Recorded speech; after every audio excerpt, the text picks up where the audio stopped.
So here this is the primary and this is the secondary of the transformer. You can see 3 wires, okay, 12, 0, 12. So this is called center tapped configuration. So you come over here, you can see diode D1 connected here, okay. The anode of diode D1 is connected to 12 volt. Similarly, the resistor is connected to 0 volts and the anode of another diode is connected to another 12 volt. So the cathode of diode D1 and the resistor and the cathode of the diode D2 are connected together. So this configuration is what drawn here, okay. So here you can see the AC power supply. So this is the 230 by 12 volt step down transformer. I'll write down here, right. This is 12 volt, this is 0 volt and this is 12 volt. Okay, so this is 230 by 12 volt transformer, 12012. Okay, 230 by 12012 transformer. Diode D1 is connected like this, diode D2 is connected like this, okay, and the load is connected in the middle between diode D1 and D2. Now what we are seeing is the single phase rectifier in center tapped configuration. So why it is called center tapped configuration? Because it is using a center tapped transformer. Now the input to this is around 13.5 volts. So I have connected the input right here to this transformer, okay, and output is shown here in this meter. So the output is taken across the resistor, 1K resistor, and it shows 11.3.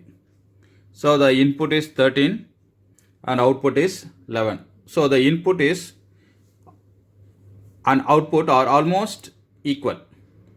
This is because both the off cycles are converted. The only difference is the input here is AC, whereas the output here is DC. Okay, how this works?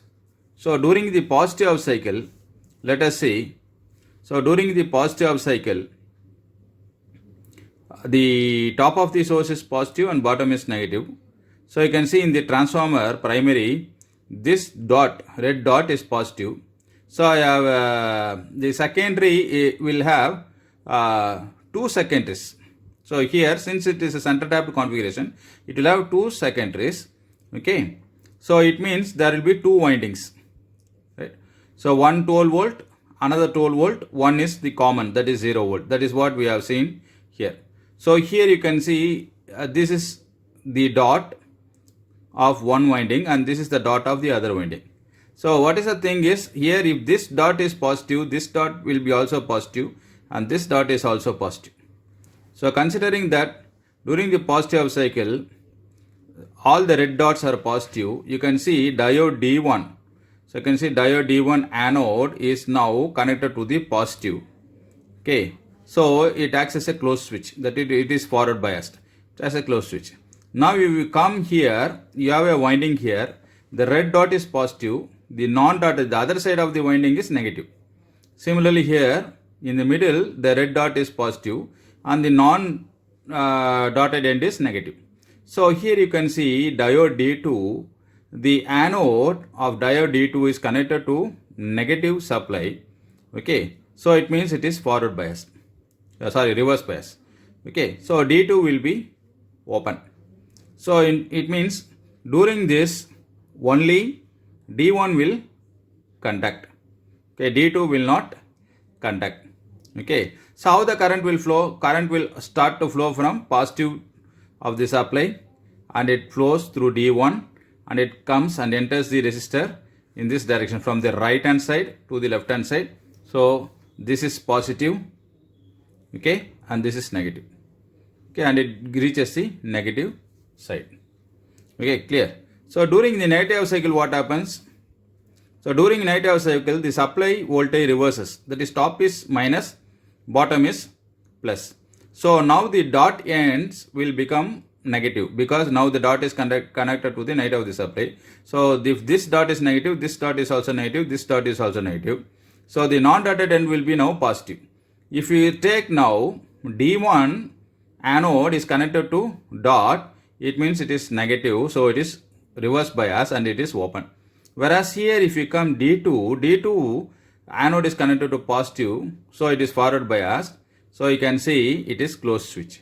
Now again the current will start to flow from positive. You can see the direction of the current. Okay, so it starts from positive. Again it enters only from the right hand side to left hand side.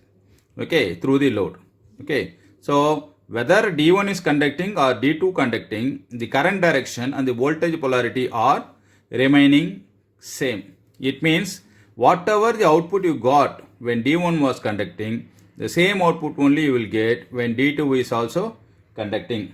So this is depicted by the waveform. So you can see, so this is the input, positive cycle.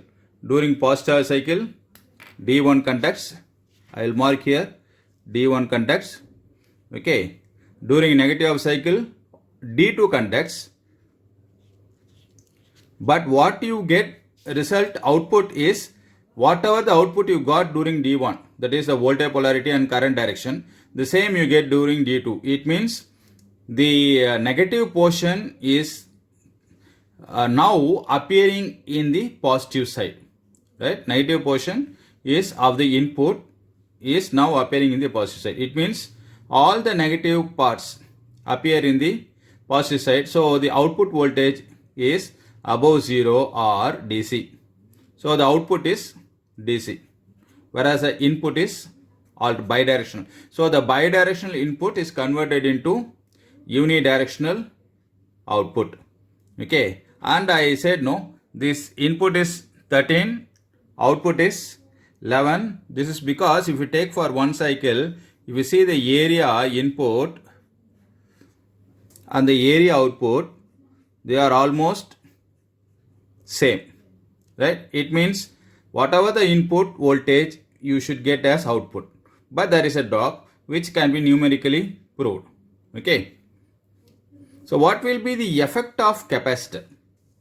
So the output with capacitor filter is what we are going to see next. Now what you are seeing is the full wave rectifier with center tap configuration with a capacitor connected across the load. What will happen when you connect a capacitor across the load resistor, right, which is we are using as a load? Okay, so the waveform is shown here. So this is the change in the waveform, right? When we connect a capacitor as a filter across a load, right? The voltage which was 11.2, okay, so the voltage was 11.2,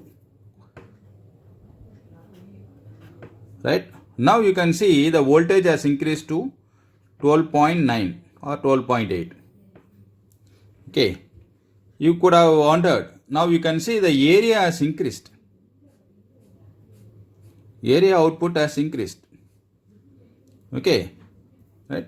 So if you are going to use capacitor filter, right? So the capacitor is going to act as a RC circuit, right? R parallel C circuit, and it is going to charge and get discharged. So during the conduction period, right, whenever there is a cycle, positive cycle or negative cycle, okay, the capacitor is going to store energy and it is going to give back energy. Okay, so it is going to act as another source within the rectifier circuit. So it means it adds up to the voltage, output voltage, and increases the output voltage profile. Okay, so this is how the voltage from 11.2 increases to 12.8. Now, if I am going to remove the capacitor, you see what will happen to the voltage. So, I am going to remove the capacitor. So, you can see when I have removed the capacitor, the voltage has reduced. And what is the value of capacitor I have used? It is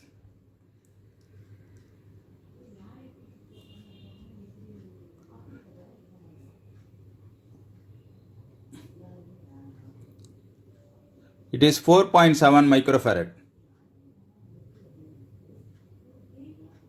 Hope you can see it is 4.7 microfarad 50 volts. Now let us see what will happen if I put a bigger capacitor, right?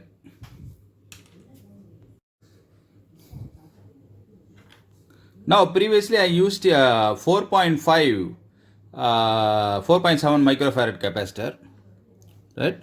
Now I have used a bigger capacitor. Now you can see the voltage profile has increased, right, to 14.3.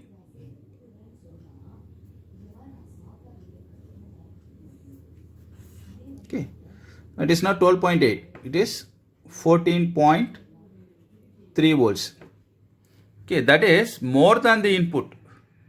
Okay, input you are giving only 13.3, whereas output what you are getting is greater than the input, that is 14.3. How this is possible? How this is possible? It means if you see the waveform will not have any ripples in this case. Okay, so if this is going to be the straight line, if this is going to be a straight line, right, you see the input area and output area, if you see, the output area is more than the input area. Okay, right, because it is a DC, right? So it is almost like this. So if you are going to map a sine wave, right, in this, okay, this is a positive half cycle input and this is negative half cycle input. Okay, so if you consider the area input, this is the area input, whereas the area output what you get is this. This is the area output you get, right? This is what you say, right? You get root 2 VRMS as output.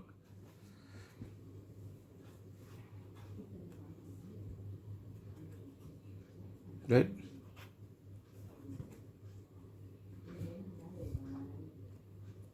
So the input voltage is multiplied by root 2 times the output voltage is multiplied by root 2 times the input voltage, and that is what you are getting.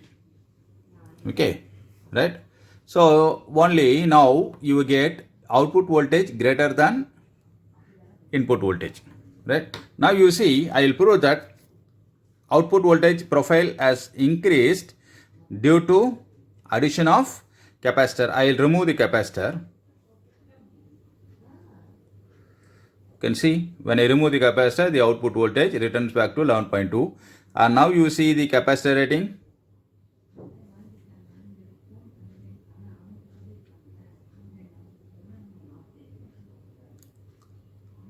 It is 10 microfarad and 40 volt. Previously I used 4.7 and 10, right? So suppose I use this is a 100 microfarad capacitor, still more the voltage profile will improve.